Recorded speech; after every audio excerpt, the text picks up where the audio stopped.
laakiin sharcigu wuxuu sheegayaa sifo in loo soo maro sifo sharciya waxaan doonayaa in anigu noocan xadhigan nooca Soomaaliland caanka ka noqday inaanu wanaagsaneyn baan uun doonayaa inaan ka hadlo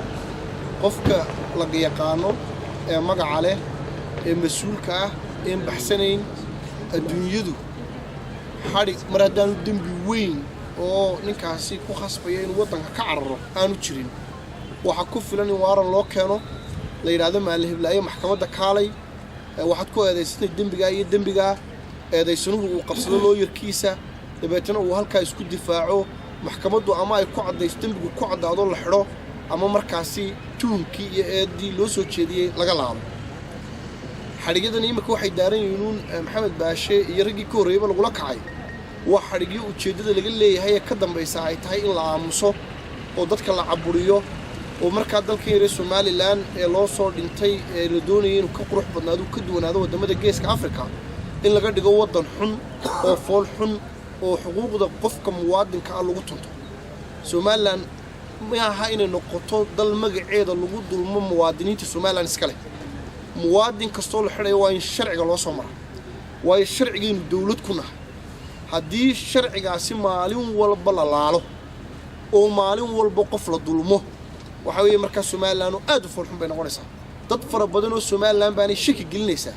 aqbalaadii marka Jamhuuriyadda Soomaaliland ay aqbaleen oo oranayaan warniyo waxaan de Soomaaliland inay dadkeeda ilaashato weeyaan in dadka dulmada ma maxaa qaldan maxamed baashi xalay meesha waan joognay hadalkiisii waan dhuuxay waan dhageystay uu duuban yahay hadalka halka uu ka yidhi haday daarantay xadhigaasi maxamed baashi xaaji xasan wax dambiyo oo uu galay ma jirto haddii ay jirto arrimo aan shirkaaga daarayn oo kale oo sida lii sheegayo nimanka hadlay ay leeyihiin waxbuu abaabulay dhalinyaradii badideedu way fadhiyaan shirka ka soo qayb gashay maxamed baashane khadbadiisa gulaanadkeedii wuxuu yiri dalkeena inagoo ilaashanayna waxa inaga reeban mudaharaadii wax nabadgelyada wax yeelay qof sida u hadlay de marka lama oran karo dalbu baabinay cid buu kicinaya maxamed baashi xaaji xasan London buu geeyay Soomaal isagoo yar oo 19 jir buu halgan galay halgankiibu ka soo qayb qaatay wuu tagay haddana imku soo noqday dalkiisa inuu dhiso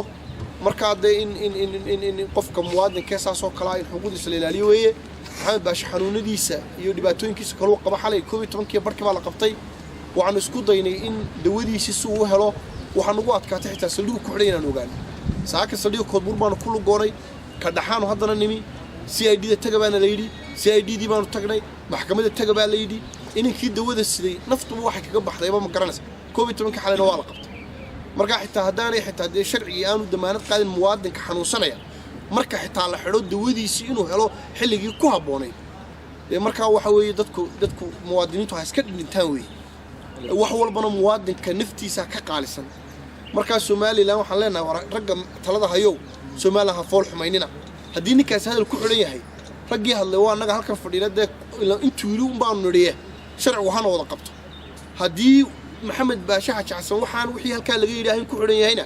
maxkamadda hal keeno ninkan de mujaahidka xanuunsanayna hal iska soo daayo